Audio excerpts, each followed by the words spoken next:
William Stoner entrou na Universidade do Missouri como calouro no ano de 1910, com a idade de 19 anos.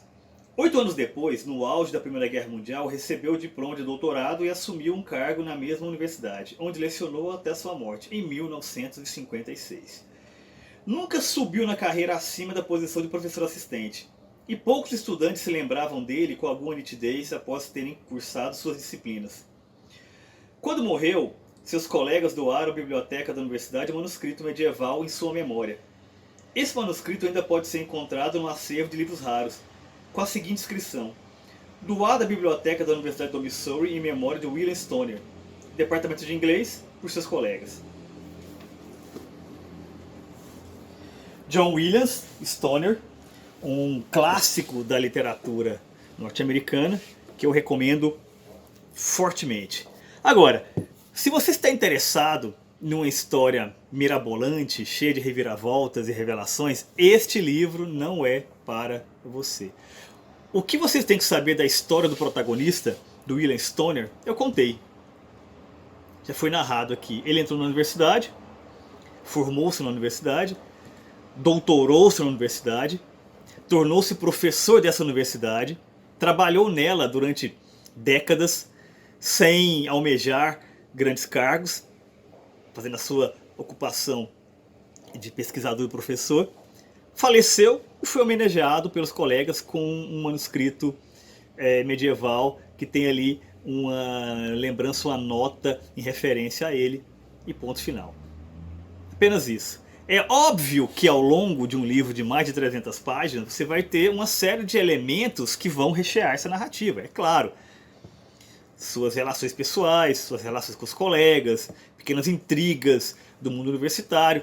Agora, o enredo principal está dado aqui. Ou seja, o que sustenta toda essa narrativa não é seu enredo, a sua história, mas o personagem. O protagonista é uma grande figura da literatura, né, e sustenta incrivelmente essas 300 páginas, com muita vigor, com muita força. Isso por quê? Porque nem todas as histórias, nem todas as narrativas, elas são calcadas em eventos necessariamente. Muitas vezes existe a narrativa chamada sem história, como a Assis Brasil se refere. Mas essa narrativa sem história, ela tem que ter um sustentáculo. E esse sustentáculo é exatamente o personagem.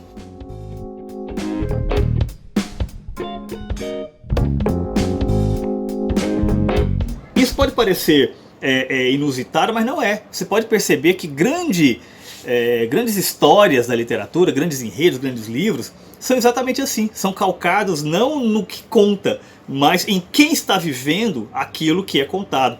Alguns exemplos. Podemos pegar Mr. Dalloway, da Virginia Woolf, ou mesmo As Ondas, né? Que tem um aspecto alegórico, né, sobre a vida.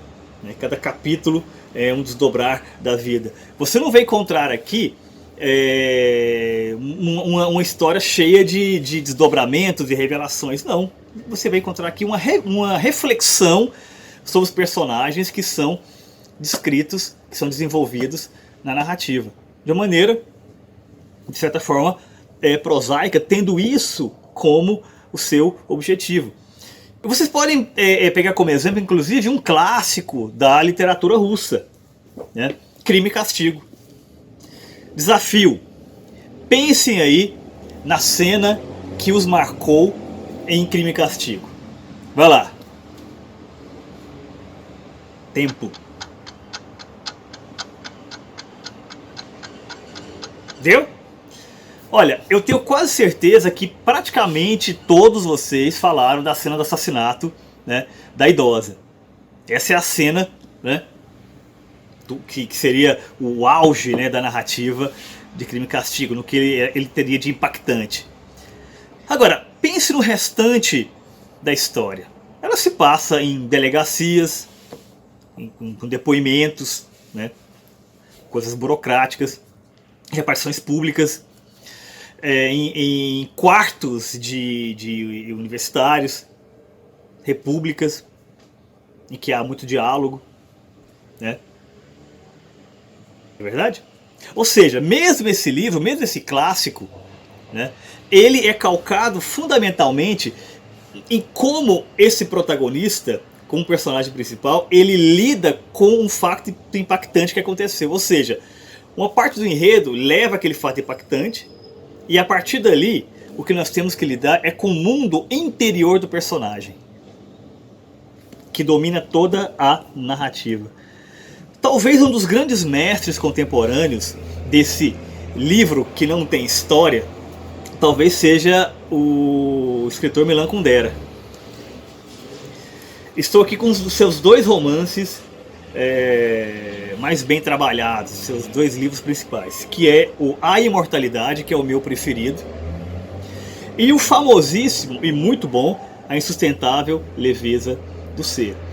Se vocês pegarem as narrativas desses dois livros, e sobretudo da Insustentável, que é com certeza a mais conhecida, vocês vão ver que existe ali toda uma discussão política, um pano de fundo, né, em que se discute a questão da ocupação soviética, tal, a questão da cortina de ferro, a primavera de Praga. Existe isso. Agora, a vida dos personagens, embora sejam impactadas por esses eventos, elas acontecem a partir de elementos quase que cotidianos, né? Ou seja, não existe grandes acontecimentos na vida deles, a não ser o que teria acontecido de maneira mais ou menos geral ali naquela sociedade. Porém, o que torna esse livro inesquecível, o que nos faz sempre lembrar da Insustentável Leveza do Ser, são seus personagens. Quem se esquece da Sabina depois de ler? Quem se esquece do Tomás? Quem se esquece da Teresa? Quem não se reconheceu em algum deles? Isso e a maneira como o Kundera vai intercalando esses elementos de construção de personagem com reflexões praticamente ensaísticas. Agora, toda a narrativa, o livro, ele é completamente dominado pelos personagens, certo? E essa questão do personagem é tão importante que muitas vezes é ele que define o seu gosto pelo livro. Vejamos aqui uma fala, um trechinho do que o Assis Brasil escreveu no livro Escrever Ficção, um manual de criação literária, uma obra que tem nos acompanhado aqui no nosso curso. Página 33. Tenho certeza, contudo, de que você começou a ler vários romances que abandonou, depois de 20 páginas. E uma das causas deve ser a desconfiança. Não acredito em nada disso que estou lendo. Nada faz sentido. Alto lá! Não é do romance que você duvida. É o personagem que não convence. Exatamente. Fortalecendo o argumento, a reflexão do Assis Brasil, eu estou aqui com o mestre Antônio Cândido. No seu ensaio, no seu texto, publicado no livro A Personagem de Ficção, página 54.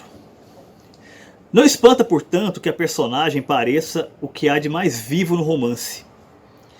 É que a leitura deste depende basicamente da aceitação da verdade da personagem por parte do leitor. Tanto assim que nós perdoamos os mais graves defeitos de enredo e de ideia aos grandes criadores de personagens. Exatamente. Nesse sentido, nós podemos dizer que existem fundamentalmente dois grandes tipos de personagens. Eles foram, de certa forma, estabelecidos ali pelo E.N. Foster no livro Aspectos do Romance, que é uma obra de 1927. Ele é o autor de Passagem para a Índia. Que personagens são esses? Que tipos são esses? Primeiro, é o personagem plano. Né? Plano. É um personagem que ele é dominado por uma ideia única. Ele representa muitas vezes um grupo, né? Uma parcela da população que quer ser representado por aquela narrativa, que aparece aquela narrativa, e ele é fundamentalmente bidimensional. O que acontece nele em termos de enredo é que, da maneira que ele apareceu no enredo, é basicamente a maneira como ele vai terminar o enredo. Ele não se desenvolve, pelo menos não de uma maneira perceptível ou profunda. Ou seja, ele começa de um jeito e termina basicamente do mesmo jeito, fazendo com que a sua função na história seja a de representar essa ideia ou esse grupo no qual ele está espelhado.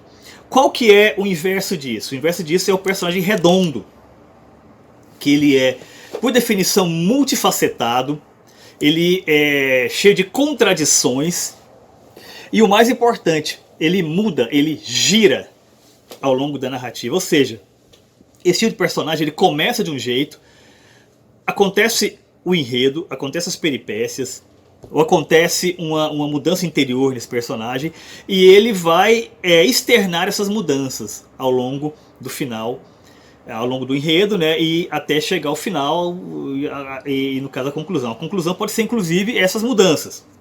Podemos ver alguns exemplos disso, desses personagens que são redondos, multifacetados, cheios de nuances. Grande Gatsby, né, que ele é uma figura misteriosa ali no começo do livro, e quanto mais nós vamos conhecendo, né, ele deixa de ser esse milionário estranho e isolado que ninguém conhece muito bem, apesar de ele dar muitas festas, né, e ele se torna a coisa do bom canalha, né, o homem que ele quis fazer fortuna por conta do amor.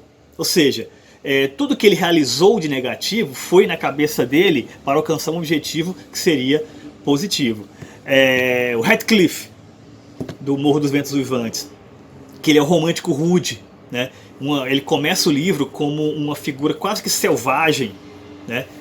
Quase que um menino lobo, né? E ao longo do livro ele se torna um homem sofisticado, maduro, porém extremamente rude. Aquela selvageria que ele tinha no começo do livro ainda se mantém, só que polida, né, por elementos de experiência que ele adquiriu em uma parte do enredo que nós não acompanhamos. Nós sabemos que ele desaparece numa parte da narrativa e retorna anos depois, completamente modificado. Mas esse tempo que matura a ideia de que aquele personagem tornou-se diferente, né? Tornou-se uma outra coisa, né? E que mesmo no período que nós o acompanhamos, ele se modifica a partir de algumas relações que se estabelecem ali com os outros personagens, mas sempre de uma maneira muito interior. Então nós o encaramos, né, como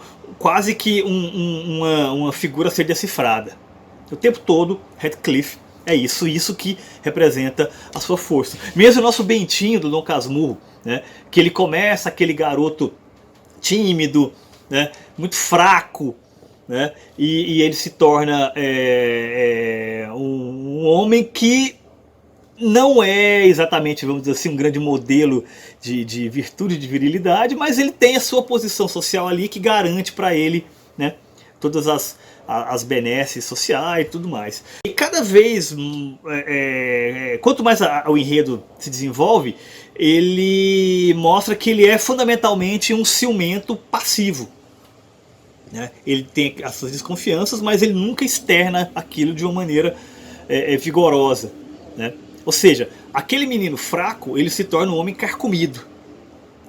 E ao final da narrativa ele é exatamente isso, que a única forma que ele tem de exorcizar os fantasmas do passado é escrevendo aquela história pelo seu ponto de vista, né, a perspectiva que ele tem daquela narrativa, para, livre disso, finalmente se dedicar ao prosaico que ele tanto gosta, né, que é a história dos subúrbios.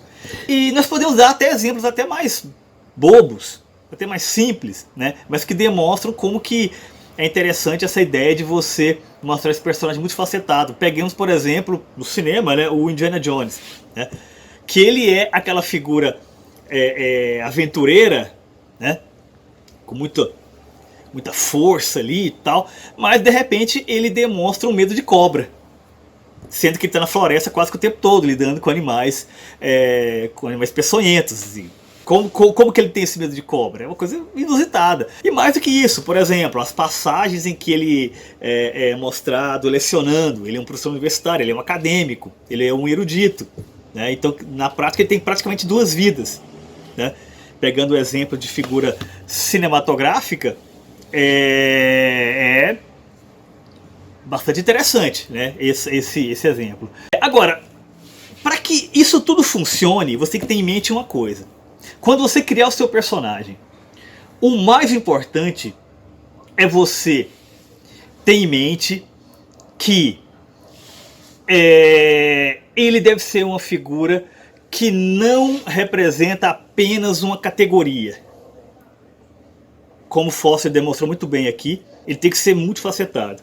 O Máximo Gorki, no livro Como Aprendi a Escrever, ele diz o seguinte: a arte da criação literária, a arte de criar personagens e tipos, exige imaginação, intuição, habilidade de compor coisas da própria mente. Quando o escritor descreve um comerciante, um funcionário ou um trabalhador conhecido por ele, faz simplesmente uma imagem mais ou menos justa de um indivíduo. Porém, essa imagem será uma simples fotografia sem nenhuma significação socialmente educativa e contribuirá muito pouco em profundidade e amplitude para o nosso conhecimento da vida e dos homens. Contudo, se um escritor for capaz de extrair de 20, 50 ou 100 comerciantes, funcionários, trabalhadores os traços, os hábitos, os gostos, gestos, crenças e moldes característicos típicos dessa classe, e se puder dar vida a esses traços em um só comerciante, funcionário ou trabalhador, terá criado um tipo e sua obra será uma obra de arte. Por que na minha opinião, o Máximo Gorki fracassou? Porque ele está construindo um personagem com fins didáticos. E quando você inicia um projeto de arte querendo ensinar alguma coisa e não trabalhando fundamentalmente com um aspecto estético, você pode cair em muitas armadilhas. E qual armadilha principal é essa? Esse comerciante que o Máximo Gorki vai desenvolver aqui, segundo a proposta dele, que eu acho equivocada, ele vai parecer que só vai ter vida quando tiver algo a ensinar. E esse é o maior erro na criação de personagens. Anotem isso. Quando você colocar o seu personagem em cena, ele tem que parecer que veio de outro lugar. Que ele entrou em cena como uma coisa natural. Que ele não estava se preparando para entrar em cena. Mas ele veio de outro lugar, entrou em cena, realizou a sua atuação ali e saiu para outro lugar. Se parecer que ele só está vivo naquele momento, você errou no tom. Pense, por exemplo, numa cena de novela. É muito constrangedor, né, quando um mau ator ele entra em cena e claramente está preparado ali apenas para recitar o texto. Né? Parece que ele não tem uma vida pregressa, parece que ele não existiu antes daquele momento. No teatro isso é muito evidente também, dependendo da atuação dos atores. Você até sente que aquele ator estava ali esperando na coxia. Pensando na ficção, no personagem escrito em narrativas, em contos, em novelas, em romances, essa preocupação fica até mais redobrada, porque se o seu personagem parece que saiu de uma caixinha toda perfumada, né, e está vestido de maneira perfeita, está se portando de maneira perfeita, está quase como um ideal de alguma coisa, esse personagem ele é falho, ele é bidimensional. Você não vai acreditar em sua existência, em sua força. O que vai acontecer? O seu leitor vai abandonar a sua narrativa. Por quê? Porque o personagem não convence. Por quê? Porque o seu personagem ele tem que ter um problema. E esse problema ele não tem que estar presente apenas quando ele está em cena. Esse problema tem que segui-lo, né, de uma maneira quase que constante. Ele tem que fazer com que sinta-se o peso desse problema. E como que você faz isso? A partir de uma noção de arco dramático. O que é o arco dramático? O arco dramático é o que acontece com o personagem do começo da narrativa até o fim. Eu vou dar um exemplo aqui de um arco dramático que eu gosto muito e no caso é o meu preferido do livro Grande Sertão Veredas, do mestre Guimarães Rosa. Nós sabemos que o protagonista é o Reobaldo, né? Tem toda aquela intriga aí, com jagunços, a questão da Idiadorim, né? Que é uma mulher que se veste de homem. Então tem toda aquela os desdobramentos que isso gera, tal. Agora, um arco que me interessa muito é o do Zé Bedel. Por quê? Tentem me acompanhar. O Zé Bebel, ele é uma figura que ele entra como soldado, como um oficial, os soldados que estão ali caçando os jagunços, né, os sertanejos, né? E ele se interessa em aprender, porque ele tem pretensões políticas. Ele quer subir na carreira, tal. O que acontece? Aquele soldado torna-se aluno de Riobaldo, que é uma figura mais intelectualizada naquele ambiente rude. O que acontece? Riobaldo abandona esse emprego em que ele está ensinando, né, educando o Zé Bebel, né, e ele entra pro grupo, né, ali dos jagunços. Zé Bebel se torna inimigo dele. Então, portanto, eles estão em lados opostos agora. Depois de um confronto particularmente violento que acontece ali, o Zé Bebel ele é capturado, né, e ele se torna prisioneiro do Riobaldo. Tem o julgamento do Zé Bebel, ele é exilado, né, e desaparece da narrativa durante um longo tempo, né. Depois ele retorna como líder do bando. Aquele mesmo bando que o Zé Bebel combatia, ele agora é o líder, tendo Riobaldo como o seu subordinado. Aí Riobaldo tem a sua grande transformação, né? Ele se torna o Tatarana, né? Ele se torna aquela figura amedrentadora, mais depois do pacto, né? Ele depõe o Zé Bebel e ele se torna o líder. Então ele exila novamente o Zé Bebel. E acontece todo o desenrolar do livro, né? Quando há o confronto final ali, tal. E o Riobaldo, agora fora da sua função de jagunço, ele toma o Zé Bebel como o seu confidente, que é para quem ele contaria uma parte da narrativa, que é exatamente a história de Grande Sertão Veredas. Perceber o arco? Ele começa com uma coisa, ele se torna outra, dentro daquele mesmo elemento ele se modifica, né? Torna-se outra ainda, desaparece, retorna lá na frente, né? Depois volta a desaparecer e no final ele ressurge como uma figura que vai ajudar a contar aquela história.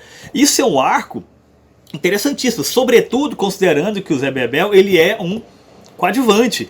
E isso é um cuidado que você tem que ter quando você for construir o seu personagem. Você tem que cercá-lo de coadjuvantes, né, com muita força. Agora, tem que tomar cuidado com uma coisa. Não superpovoe a sua narrativa. Se você vai colocar alguém em cena, você precisa saber por que aquela pessoa vai estar em cena, por que aquele personagem vai ter que estar em cena. Se você ficar colocando figuras, você não vai ter controle sobre esses personagens, eles vão inflacionar o seu enredo. E o que vai acontecer? Você vai perder o controle da própria narrativa. E uma coisa fundamental, se você colocou um personagem em cena, ele não pode desaparecer do nada. Ele não tem que ter apenas uma função para cumprir ali, né, e depois desaparecer. A não ser que ele seja uma figura circunstancial. Por exemplo, vamos supor que seu personagem pare em um posto de gasolina. Então ele é atendido ali por um frentista. Esse frentista não tem que aparecer mais. Não necessariamente. Agora, se tem alguém dentro do carro com o seu protagonista e foi conversando com ele ao longo da viagem, essa figura tem que ter, né, um papel na narrativa. Ou ele só vai servir para que o protagonista converse? Não. Então, portanto, se você colocou uma figura de coadjuvante no seu enredo, né, ele tem que acompanhar o protagonista de alguma forma. Ou seja, você tem que dar um destino para ele, mesmo que seja a morte no meio da narrativa, ou então você dá a entender que a pessoa desapareceu, ou que cumpriu a sua função narrativa ali, e não existe mais uma necessidade dela, né? Mas você fecha ali, não deixa pontas soltas, ninguém vai se perguntar, cadê fulano, cadê ciclano? Isso é fundamental, tá? Ou seja, quando você colocar alguém em cena, saiba quem é e por que essa figura está ali. Um exemplo clássico dessa preocupação, e talvez eu diria até exagerada, é como Humberto Eco fez quando ele compôs o Nome da Rosa. Ele conta no manuscrito, no pós-escrito ao Nome da Rosa, que ele construiu uma ficha para cada um dos monges que aparecia ali. Ou seja, naquela abadia, naquele mosteiro, tinha centenas de monges. Nós não conhecemos todos. Nós conhecemos os principais, aqueles que vão ser assassinados, aqueles que circundam os protagonistas e tal. Agora, Humberto Eco conhecia todos, a sua história, a sua trajetória, a sua aparência física. Consta que havia até mesmo desenhos desses personagens e tal. Isso é um exagero?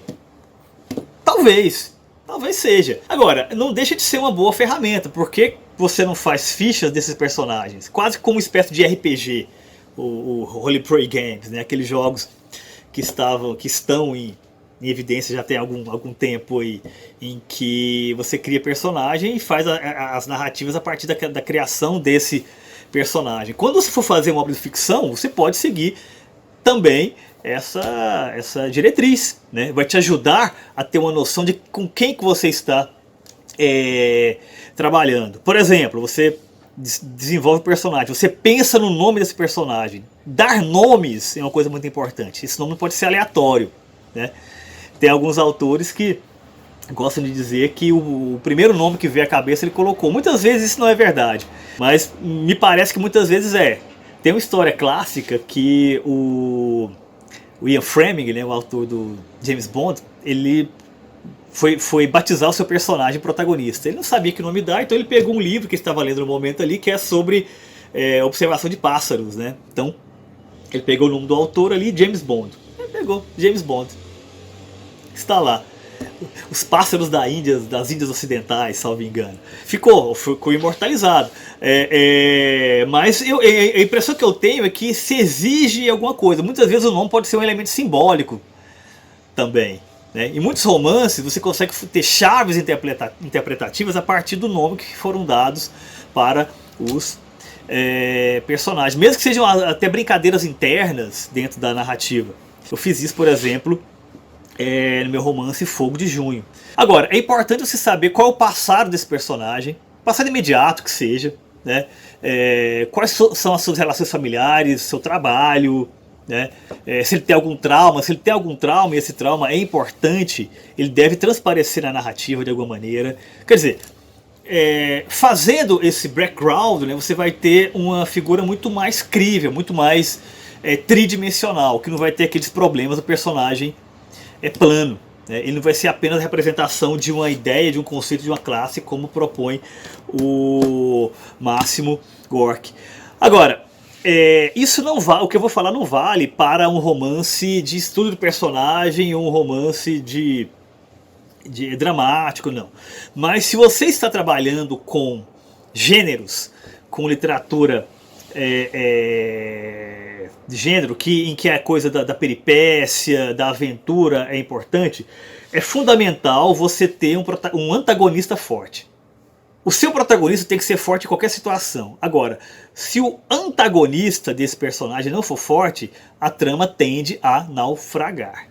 Pode ficar um pouco perigosa ali, escorregadia. Mas isso funciona basicamente, é necessário basicamente em romances policiais, em romances de aventura, eventualmente em uma história romântica em que existe ali uma escolha a ser feita. Então, quer dizer, se for muito evidente qual que é o certo, qual que é o personagem que você deve ser escolhido como par romântico, não tem muita graça. Então você tem que dotar de iguais qualidades os dois lados, né? Tanto o protagonista quanto o antagonista. E falando em protagonista, não necessariamente o enredo deve ou precisa ser narrado pelo ponto de vista do protagonista.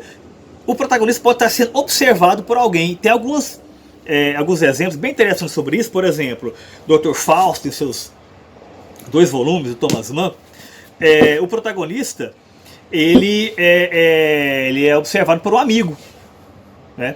O Adrian Leverkühn, ele é observado pelo Sereno Zeitblum, e é pelo ponto de vista desse amigo, dessa figura próxima, que nós conhecemos a trajetória dessa figura emblemática, dessa figura espetacular. Ou seja, o ponto de vista é filtrado, né? Então, quer dizer, qualquer eventual erro de perspectiva pode ser justificado exatamente por essa ideia de que o olhar é enviesado. Um exemplo muito interessante com relação a isso está no livro que ele é até injustiçado, eu acho que ele merece mais atenção do que tem, do Espartaco, do Howard First. Cada capítulo do livro trata de um tipo de relação que o Espartaco tem, né? com o seu interesse romântico, com um amigo, com o general que está combatendo, né? O Espartaco, aquele gladiador famoso, né, da grande revolta de escravos em Roma, né? Ou seja, ele é o protagonista e está em todas as narrações, porém nunca pelo mesmo ponto de vista. É uma maneira muito interessante de se apresentar o personagem, que, como falei, não precisa ser sempre o centro das atenções e nem mesmo a figura que está narrando em primeira pessoa, de forma alguma. Só que essa ideia de narrativa, se a melhor narrativa é em primeira ou terceira, quais são os problemas de um, qual o problema de outro, tal, nós veremos numa outra aula. Porque agora eu quero ler o restante da história de Stoner. Por quê? O que nós conhecemos é um resumo, mas a vida é muito mais.